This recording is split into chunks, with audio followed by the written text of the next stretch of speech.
We have problems in this life, but every problem has a solution. Someone once told me that if it doesn't have a solution, then it's not a problem. So how do you handle red flags?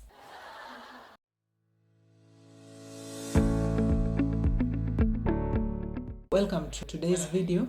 For all those who have subscribed to this channel, thank you for returning back to see what we have in store. And then for those who have not subscribed yet, please subscribe to the channel. In our previous video, we talked about the red flags. But in this video, we are going to talk about how to handle red flags.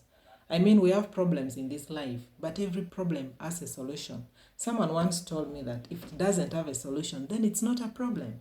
So how do you handle red flags? Determine whether the behavior is a red flag or not. Remember that none of us are perfect. We all occasionally display toxic behaviors in relationships, and these toxic behaviors can be red flags. We also display annoying behavior. Everyone is imperfect in their own way. And what you need to watch out for is repeated behaviors and unsolved issues in the relationships. That's all you need to watch out for, because this might cause harm in the relationship. For example, there are these people you will tell today, I don't like this. They do it and then they apologize. And then again they repeat. Like this person keeps on repeating the same things. I mean, that's a red flag. It means they are not willing to change. You decide either to exit or to continue entertaining such behaviors. Address red flags as they happen. Rather than letting it slide, call out this behavior in your partner and talk about it with them. Discuss why are they doing things over and over again. Be honest to your partner about the issues you see without being cruel. You can sit on a round table and discuss, because people react to issues differently. So be nice when you're talking about some of these red flags. Although these conversations may be difficult, because red flags are difficult topics to discuss, but you need them to move on. With or without you, you need them to learn, you need them to correct this behavior so that it doesn't impact on their next relationships. So take time to sit down and talk about it with utmost respect.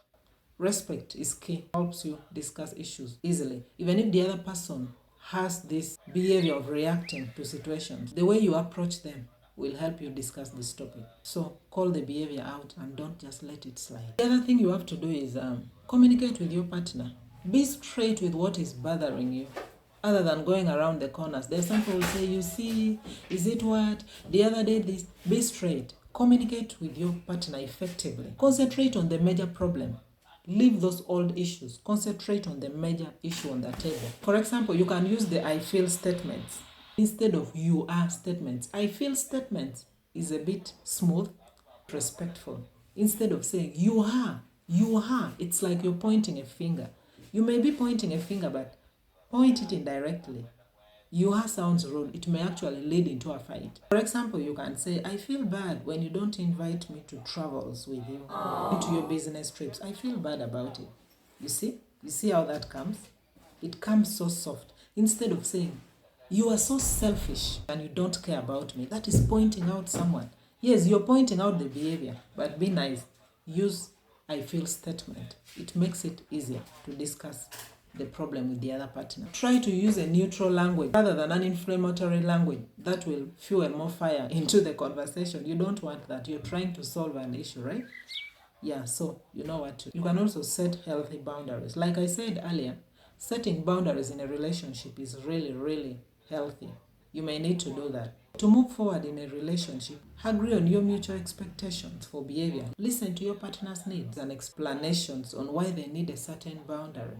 Use I statements and avoid criticizing and judging your partner's reason for a specific boundary. If you have not understood it, talk about it, discuss it. Let your partner make you understand better. You're looking forward to a better relationship, solving all issues instead of leaving some issues unresolved. So that's your main focus. You're trying to handle this red flag that you've sensed in your relationship. So try to avoid judging and criticizing your partner's needs. The other one is, if your partner's behavior isn't changing, you can as well as end the relationship, because these are persistent behaviors. You've talked to this person, you've tried to make them understand why you don't want a particular behavior to keep on reoccurring in the relationship. You may just need to end it if they are not changing. Make sure to end the relationship without sacrificing your safety. Toxic behaviors may actually compromise with your safety. call out this partner to a public place. You may actually call a witness and talk about it politely. You don't need to break up with a quarrel, with a fight. You don't need all that. Do it politely and move. I mean, this person is already toxic.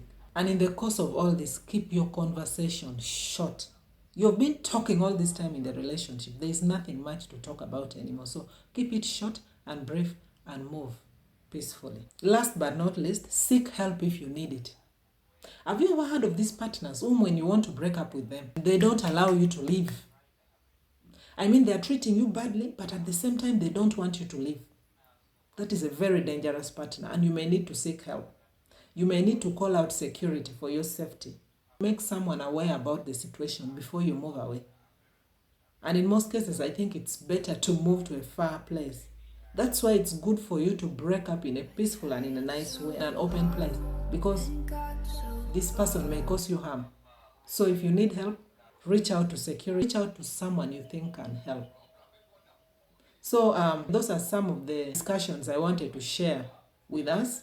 That's how I feel we can handle red flags or toxic behaviors when they happen in relationships. I know people handle situations differently. What I may see as this, what I may see as a 6, another person may see it as a 9. I may look at a specific way of handling a conflict, but it may not work for you. So it's up to you to really choose what works better for you in handling some of these toxic behaviors or in handling a conflict in your relationship. Thank you so much for tuning in. If you've learned something from this video, don't forget to give it a thumbs up as we tune in for the next video. Don't miss it out. Thank you so much. Peace out.